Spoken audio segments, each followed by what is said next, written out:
Hello, everyone. Armchair updates. Gonna break down scoring week 18 in the ABL with things maybe getting a little more. I think the last two playoff spots are now not definitively decided, but pretty well decided. I think it is going to be the Rockies and the Yankees.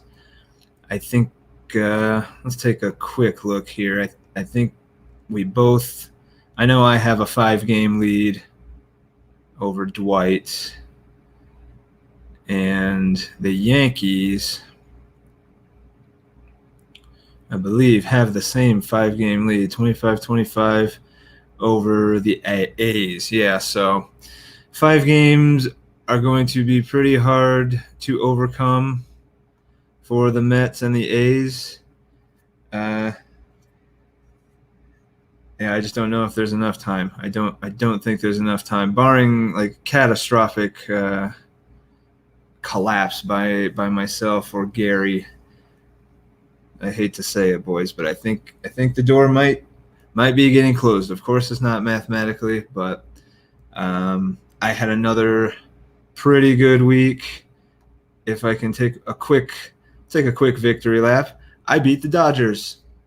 Announced a dump, and then I beat the Dodgers. Sorry, Joe, don't want to rub it in, but I beat the Dodgers. It's hard to get that Joe money, and I'm going to get $1.50 of sweet Los Angeles Dodger Joe money, and I'm going to enjoy it. As a matter of fact, 2 teams that proclaimed dump had pretty good weeks this week. The Rockies 2-1, the Phillies go 3-0. We'll just start at the top with the undefeateds. The Blue Jays had, the best week. They triple crowned for the week, I believe. They led in hitting, pitching, and point per game. I'm pretty sure. See it again when I look at the thing. I don't have it up right now, but I'm pretty sure it's Toronto. I remember writing that down an hour or so ago. The Cardinals showing some spunk again after a couple. Maybe starting off the second half in a bit of a slump. They go 3-0 again, score a lot of points. The Tigers go 3-0. The Phillies 3-0. The D-backs go 3-0. Not used to saying that, so interesting. Not sure exactly who it was they played, but D-backs go 3-0. The Pirates, the Yankees, the Twins, and the Padres all go 2-0. So there's your undefeated teams, 9 of them.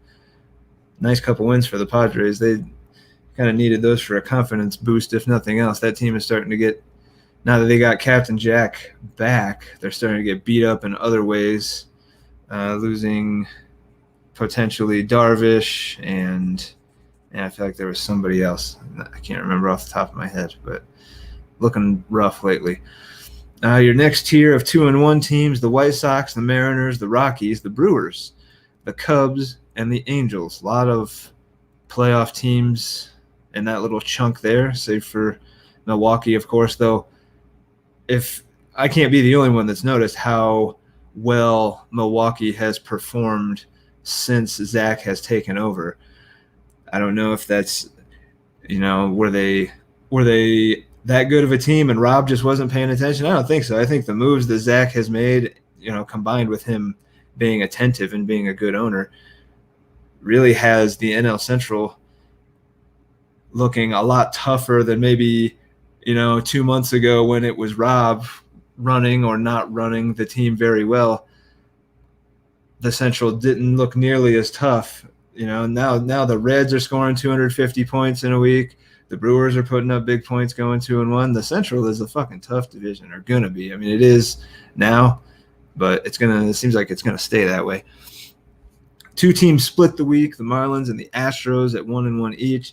The Astros, man, they had a chance starting the second half with a good run to compete for that last playoff spot, and they have just had some bad luck, bad weeks. A couple 0-3s. Even when he has a good week, it's a 1-1. Maybe he went 2-1 last week, but Rays had a tough second half. The Reds, the Rays, the A's, the Mets, and the Nats all go 1-2, and your winless teams are all 0-3. the Dodgers, 0-3. Not only did I beat the Dodgers, so I guess, geez, my victory lap maybe looks a little foolish now because I'm not the only team to beat them this week. The Dodgers somehow managed to go 0-3. That's just not going to happen often. I don't think it's happened before. Not going to happen often. The Red Sox go 0-3. The Royals, the O's, the Giants, the Rangers, the Braves, and the Clevelands round out your winless teams for the week. So, yeah, feel kind of dumb now taking I beat the Dodgers victory lap because whoever else played the Dodgers beat them as well.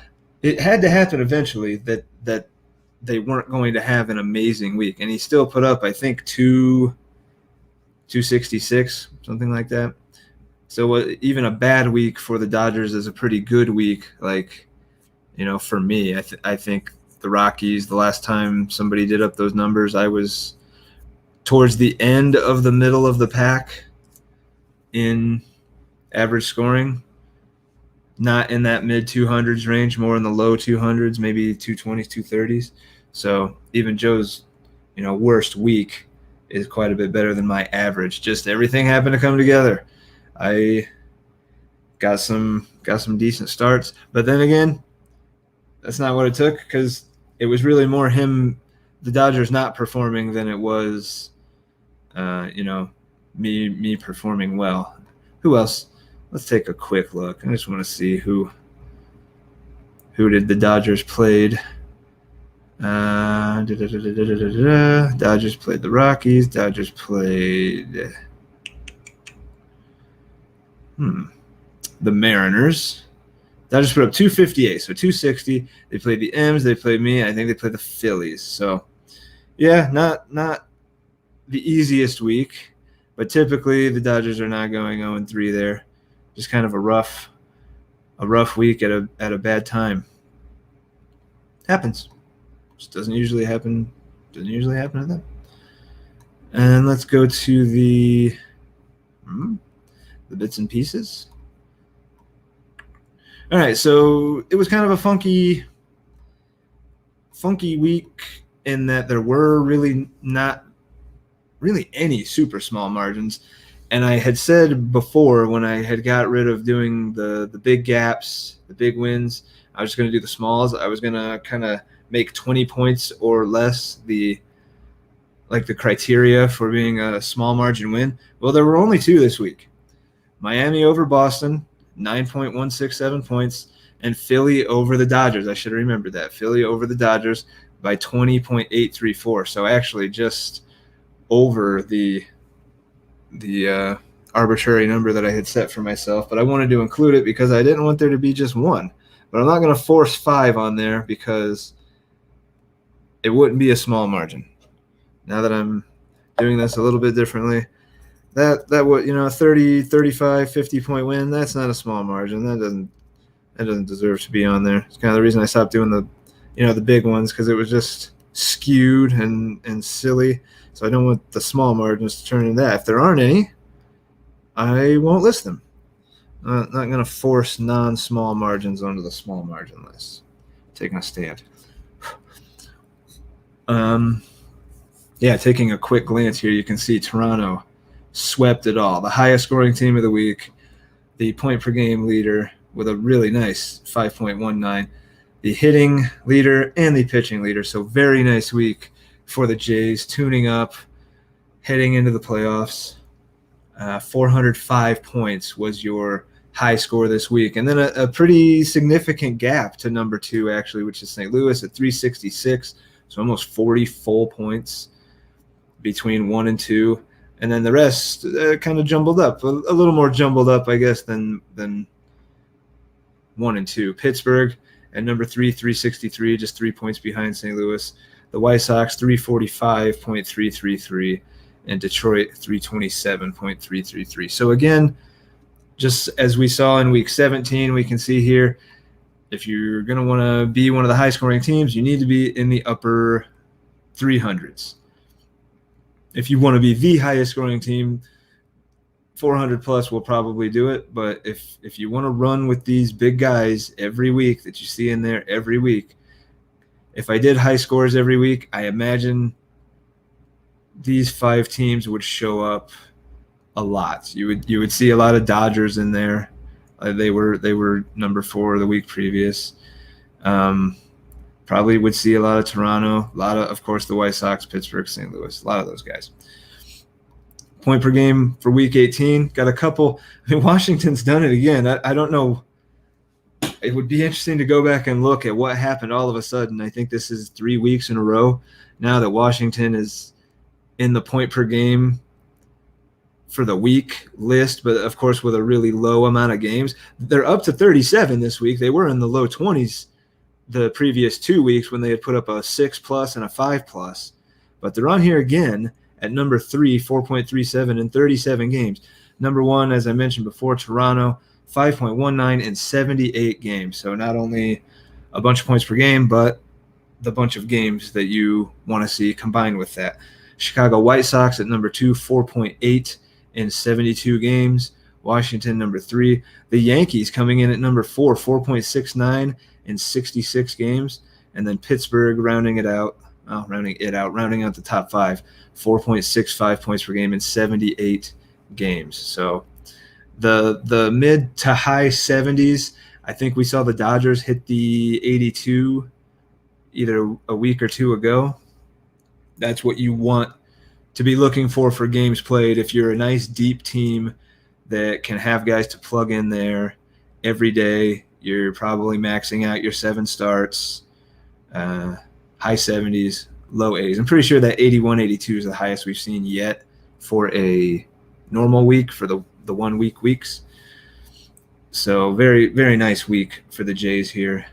And he was triple crowned by only 1 hitting point, but hey, when you call somebody a triple crown winner, it doesn't matter how much they won it by. Toronto is your number 1 hitting team of the week, 207 points, quite a bit fewer than the 252 that Pittsburgh put up in week 17. That was really a monster hitting week, but good enough for number 1 in week 18 is Toronto. Chicago, number 2, 1 point behind, 206. So very nice hitting week for the Cubs. Seattle, number 3, used to seeing them in the pitching, not in the hitting. But this week they are in the hitting, not in the pitching. 202 pitching points. Number 4, Detroit, 190 hitting points. And number 5, St. Louis, 186 hitting points. Your pitching for week 18, Toronto, triple crown. There it is. Well, quadruple it. If a quadruple crown, high score of the week, point per game on the week, hitting and pitching. Just give Mark all the praise. Had a hell of a week, did the Blue Jays. 198 pitching points exactly. Number 2, Pittsburgh, 184. Number 3, St. Louis at 180. Number 4, Minnesota, 175. And then number 5, the White Sox, 162.33. This is one of those rare times where the pitching points were almost all whole numbers. The 4 of the top 5 were all just no decimals. That's doesn't happen often with the pitching. Always with the hitting, but very rarely with the pitching. Your points per game on the season has not seen any shaking up. It is still Pittsburgh, 4.4, the Dodgers, 4.29, and then the White Sox, 4.29. So I guess it doesn't change their position, but that did change from 1 week to the next. Those guys are now tied again. I don't think that's the first time. But the Dodgers had a little bit of a lead over the White Sox coming into the week. The White Sox had a better week. They're number 4 overall in scoring. So the Dodgers, White Sox are tied at 4.29. Detroit in there at 4.24. And St. Louis just holding off the Jays at 4.19. And the Jays are number 6, I believe, and it's like a 1/10 of a point behind St. Louis. They're like 4.18. Your hitting on the season has seen a little bit of shuffling. The Phillies, one of the notes here, Phillies are kicked out of the top 5 in hitting. So the first time in a while, we are now seeing, they did go 3-0, but you're seeing, I guess, reflected in the Philly hitting score, which was the thing that they were kind of known for. They're out of the top 5. St. Louis, I'm sure they've been in there before, so I can say back in the top 5. Chicago up from 5th to 4th. The top 3 are the same. The Dodgers, the Pirates and the Tigers. Number 4 now the Cubs, with Philly out of the top 5, and number 5 is the Cardinals.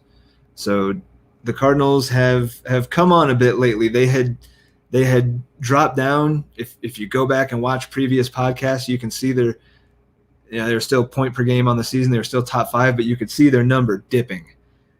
But now the Cardinals have kind of straightened out a little bit. They're back into the top 5 in hitting, and they've actually launched themselves back into the top 5 of pitching as well. And not just 5, they're actually up to number 4. So Cardinals performing well lately with that 180-point pitching week. Gets them back into the top 5. Your number 1 is still the White Sox. Toronto takes over at number 2. So Toronto making a strong push to the end of the year to try to be the number 1 pitching team. He's only 10 points behind the White Sox, so could easily happen. He leapfrogged the Dodgers, who are still in the top 5, but they moved from 2nd to 3rd. St. Louis, as I said, at number 4, and it's Detroit that's out of the top 5 in pitching. So Philadelphia out of the top 5 in hitting, Detroit out of the top 5 in pitching. Rounding out the top 5 is Seattle. He's been there all year. It wouldn't look the same without him, but I'm pretty sure Detroit is like right there nipping on his heels. So I don't think it's going to stay that way. So that's week 18. Wanted to mention, very nice to see Tony and Blue Jay Mark, patch it up for whatever that is. If you didn't believe in it when Tony, made an apology and Mark accepted the apology, didn't apologize himself, Mark, come on. You've been jerky to Tony. Tony's been jerky to you. You've been jerky to each other. You're an adult, but whatever. They made a trade afterwards. So it's like that wasn't just, lip service. They made a fucking trade afterwards. I know, and Tony had admitted Mark has tried to trade with Tony, and Tony just blows him off. But I think Tony probably realized, shutting out a guy completely of, I'm not going to deal with him, all the players on his team, any of his picks or anything. That's not a productive way to go about things. And, decided it was time to bury the hatchet before the end of the year, before the trade deadline. Now we all see, when we get on Fantrax, we see that thing on there. The trade deadline's coming up. Even for us now, it's coming up. We have a later one than most leagues, or at least most public leagues and on Trax or Yahoo or whatever. It's already passed, or it's coming up maybe this week. But now we see it on there, and that's, for a guy like Tony, he's just got to be it's strangling him, knowing that he's going to be not able to make trades for even a day or two. That's just going to kill him. So get him in while he can, with anybody while he can. But anyway, I thought that was nice to see. The only 2 guys that I know, one has the other blocked. We don't. This is a great league. This is a great league, and I don't think Tony would be upset if I said I had told him, like, man, it's hard enough. Guys our age, Tony and I are roughly the same age, mid-30s, mid-late 30s, whatever it is. It's hard enough to make a friend, right? Like, it's hard enough to make a friend when you're our age. It's harder still when, during the weirdo fucking time we live in, when during COVID and stuff, where you don't see people's faces, or you're not supposed to go anywhere. You're not supposed to hang out too close to anybody. It's doubly harder to make a friend. Okay. But I don't think I'm stepping out of line that I have several guys in this league that I would already consider friends. We've only known each other for 6 months or 7 months or whatever it is, but I think there's guys in this league that I would consider a friend. I've told my wife that if something happens to me, let these guys know. There's probably guys in this league that are going to want to know if I'm dead or something. Don't let me pull a Roger or whatever and have these guys questioning. I think to find 30 guys that we all obviously share similar interests, it's you don't want to start excluding those guys in the middle of the first year. You don't want to start blocking guys from ever talking to them again. Maybe we're not all going to see eye to eye on everything. That's not going to happen. You're not going to get a group of 30 people together that all agree with everything. And if we did, that would suck. That would suck. Nobody wants to be hanging out in a giant group of people that agree with you all the time. At least, I mean, maybe I'm crazy. Maybe, hey, Tony, so, Tony has the bell on. Now we know who has the bell on. Tony has the bell on because he saw that I was streaming. Anyway, that was a stupid rant, but I'm just saying, like, this is a fucking great league. You know, none of us need to be, animists or anything. And I really don't think anybody is, but just the diatribe I was going on is that I think this is a great group. I think it's a great little community. Well, I'm live, but I'm getting ready to like end it now. but we're winding down, real life stuff fucking, gets in don't pull a Joey Gallo. And I'm not even saying it was real life stuff. Just we're not going to see eye to eye on everything. That's just the way it's going to be. But I would rather be in this league. Like I was pimping out our Constitution, talking about that hockey league earlier. This guy in the hockey league, he thinks he has. I got into it with him, and he's like, maybe this is different from dynasty leagues that you play in, because maybe you're not ready for the big leagues yet. This is literally what the guy says to me, and it was public. So, Tony saw it and Mark. So this is what this guy's saying to me. Maybe you're not ready for the big leagues yet. Like, man, you have no idea the league I come from to come into your fucking piss-ass little hockey league that you didn't even have the Constitution ready for when we all joined. He's trying to get everybody to sign up for this fucking thing. Doesn't even have the Constitution ready. And when he does, he's cribbing it from other leagues that he's ran and just like inserting, our league in there. Oh, by the way, this is how it'll work in our league. Like it's garbage. Okay. Maybe we're taking it for granted. I don't think really any of us are, but man, we have such a great thing going here. Like we've already lost a few guys or whatever. That's bound to happen. But we have such a great thing going. I don't want it to be shitty for anybody. I don't want anybody to feel like they're being left out or ignored or, some of us are way quicker on the Discord than others. I'm on here all the time. I work at home. Adam's on here all the time. He's a stay-at-home dad. Tony's pretty much on here all the time. Even when he's at work, Tony's trying to peel away from his job and get poker games going.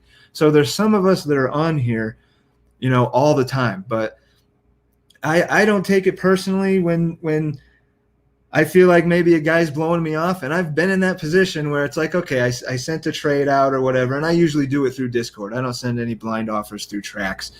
But sometimes it's not easy to remember that these guys are not always sitting in front of their computer like I am or always sitting on their phone like some of us are. Like guys have lives. My dad's obsessed with this league, but never gets on the Discord because he just doesn't he doesn't like that stuff. He doesn't like typing. He doesn't like doing that stuff. So, it is oftentimes it's a lot easier for people to come to me and say, hey, I sent your dad a message. Can you let him know or whatever? Because then it does get taken care of quick. But, just because the guys aren't on the Discord all the time, that doesn't mean that they're not as into the league or anything. I think we have. I'm rambling on here, but I'm thrilled that this league has turned out the way it has, especially for my first dynasty. Like this makes me want to do more dynasty. But now in the same token, when I jump into another dynasty, I'm already disappointed that it's not like the ABL.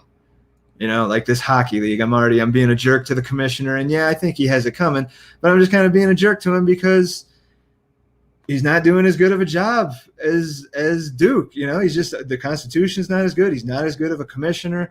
The other guys aren't as active. It's just not the ABL. I feel like the ABL has almost ruined other dynasty for me. And that's not necessarily a bad thing. That's why I wanted to, try to branch off and get like armchair football going. I want these same guys in other leagues and stuff. Like I like the Duke Fantasy Network and I like the direction that it's going. I think so. Adam makes a point. He says he now dislikes snake drafts, and this was his first auction. I do think auction is the purest form of drafting a team, but auctions. This was my first slow auction, like really slow auction. I've done 2, 4, and 8 hour like on RT Sports, but this was my first one where you have that many guys all announced at once, and they're all kind of sitting there in front of you. It was my first time using Couch Manager and stuff like that, and I thought it was going to be a little overwhelming at first, but now I can't imagine doing it a different way. And not to keep ragging on this hockey league, but fuck, man, we're going to do it through Fantrax message board, which I've never even used. I mean, I'm sure it's a message board like anything else. It's not like it's going to be difficult or anything, but it just seems like, you gotta type the message in. It's not like a scrolling. It's not like Discord. It's not like a scrolling chat. I don't think. Maybe I should check that out before the fucking thing starts. But yeah, I love this league. That was my long ass-winded way of saying I'm glad that Mark and Tony patched it up. I guess that was what that was. I don't know that we're definitely going to be able to do the Sam thing tonight. He needs to push it back an hour, and that kind of it's like the one night I told my wife we would watch a movie. It was like the one night a podcast needs pushed back an hour. So I don't know that it's definitely going to happen tonight. Maybe tomorrow night. I don't think it's going to kill anybody either way. But he's trying to move it up. I don't even. Yeah.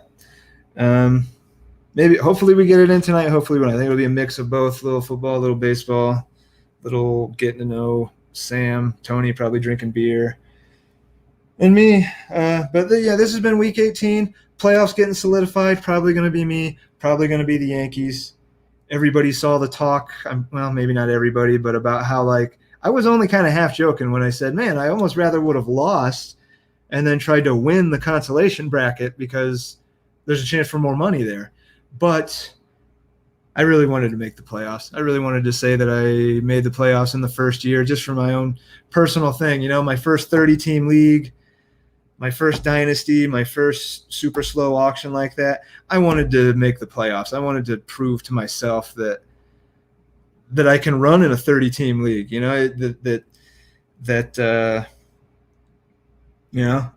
I've been kicking ass on Yahoo. Yahoo is soft as hell. I destroy football on Yahoo. I'm a platinum level football player. I might only be a gold level baseball player because I don't put in the volume, but I crush Yahoo.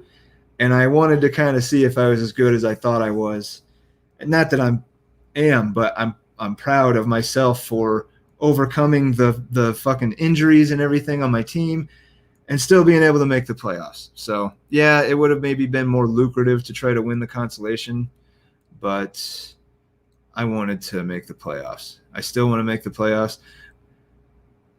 Maybe I still have a chance to beat the Dodgers. I mean, it's not like Gallen and Gurriel, who I just traded, they didn't really help me all that much beat the Dodgers. I think Gallen only scored 5, maybe a little over 5 points in his last start that I had him for with the Dodgers.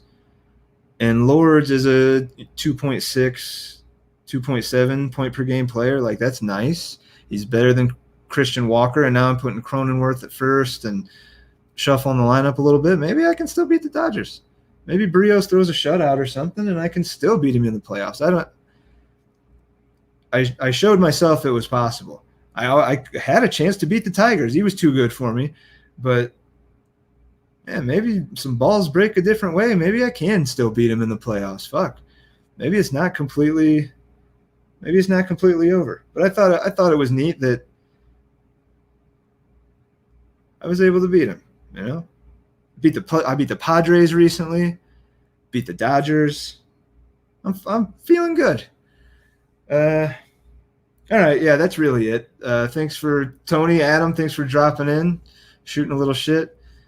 Waiting for my wife to bring me back my credit card and pick up some egg rolls. And yeah, maybe we'll do Sam tonight. Maybe not. I gotta watch A Few Good Men. I watched A Few Good Men with the wife, and I only have so many days to do it because the stupid free trial that I had to sign up for to be able to watch it runs out soon. So And it's like, it's not on Netflix. It's not on fucking, it's not anything that I have. I had to get AMC Plus on Amazon Prime to be able to watch it.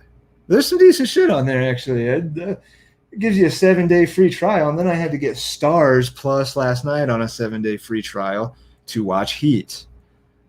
So I have 2 trials that I need to, one ends in a couple days, the other ends a week from last night. I probably should just cancel them both at the same time. But she's never seen Braveheart either. Braveheart's on the Stars Plus. I kind of keep that around, make her watch 4 hours of Braveheart. I don't love Braveheart that much, but that feels like something that most people has probably seen. Yeah.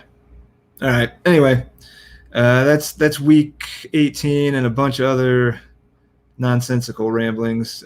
Thanks for watching. See you again soon.